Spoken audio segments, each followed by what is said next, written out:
haadhaa fi abbaa keessan kan du'aniif araarama rabbii kadhachuu akkaan heddummeessaa fi sababaa isin haadhaa fi abbaa keessan kan du'anii gara akhiraa dabraniif gootanitti rabbi subhaanahu wa ta'aalaa darajaa isaanii jannata keessatti isaan ol fuudha.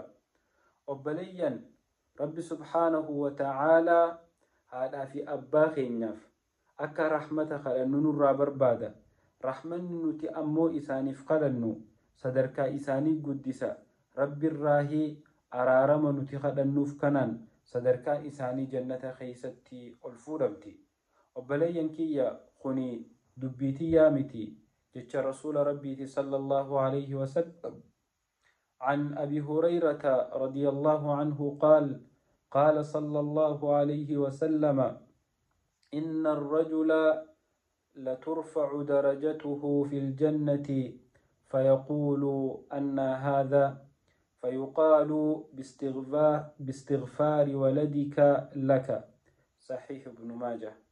أبلين كيا حديث أبي هريرة رأودي فما خيستي رسول ربي صلى الله عليه وسلم أكنجأن إن الرجل لترفع درجته في الجنة قبرت ربي توكو جنة خيست ربي سبحانه وتعالى صدركا إساء الفودا قبرت خن مالي صدركان إساء أكو الفودا متهم بيخو يا ربي خيجأ فيقول أن هذا eessumahin darajaa tana arkadhe jeheeti gammadee gaggaafata. Gabrichi sadarkaan isaa akka malee jannata keessatti ol fuudhamte kuni fayuqaalu isaan ja'ama bistighfaari waladika laka, sababaa araarama ilma keetiitiin rabbi subhaanahu wa ta'aalaa darajaate jannata keessatti ol fuudhe ja'amaanii je.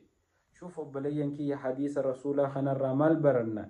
haadhaa fi abbaa keenya akkasuma obboleeyyan keenya yoo hara akhiraa isaan dabran araaramni nuti asirratti isaaniif kadhannu, du'aa'iin nuti goonu, rahmanni rabbii ka isaaniif kadhannu isaan dhaqqaba.